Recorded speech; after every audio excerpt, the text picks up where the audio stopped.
हर हर महादेव मित्रों, आप सभी को अक्षय नवमी की हार्दिक शुभकामनाएं। माँ महालक्ष्मी की कृपा कैसे प्राप्त हो, आइए जानते हैं इस कथा के माध्यम से। एक बार जगत गुरु आदि शंकराचार्य भिक्षा मांगने एक कुटिया के सामने रुके। वहाँ एक बूढ़ी औरत रहती थी जो अत्यंत गरीबी और दयनीय स्थिति में थी। शंकराचार्य की आवाज़ सुनकर वह बूढ़ी औरत बाहर आई। उसके हाथ में एक सूखा आंवला था। वह बोली, महात्मन, मेरे पास इस सूखे आंवले के सिवाय कुछ नहीं है जो आपको भिक्षा में दे सकूं। शंकराचार्य को उसकी स्थिति पर दया आ गई और उन्होंने उसी समय उसकी मदद करने का प्रण लिया। उन्होंने अपनी आंखें बंद की और मंत्र रूपी 22 श्लोक बोले। ये 22 श्लोक कनकधारा स्तोत्र के श्लोक थे। इससे प्रसन्न होकर माँ लक्ष्मी ने उन्हें दिव्य दर्शन दिए और कहा कि शंकराचार्य, इस औरत ने अपने पूर्व जन्म में कोई भी वस्तु दान नहीं की।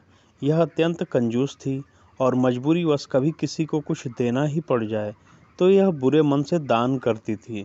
इसलिए इस जन्म में इसकी यह हालत हुई है।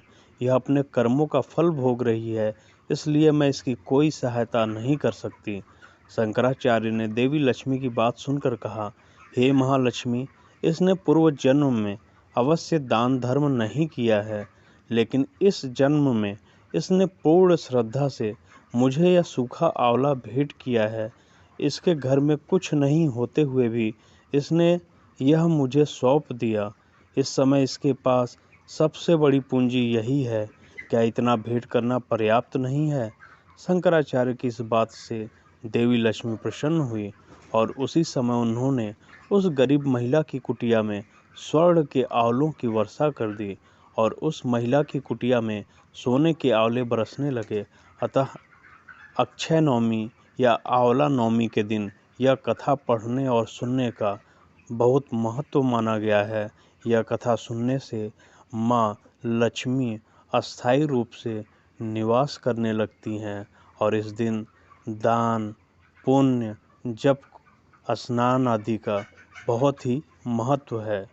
तो आइए अक्षय नवमी के दिन आंवला वृक्ष के नीचे पूजन करें, भोजन करें और स्नान आदि करके माँ महालक्ष्मी का जप करें। हर हर महादेव। ओम नमः शिवाय।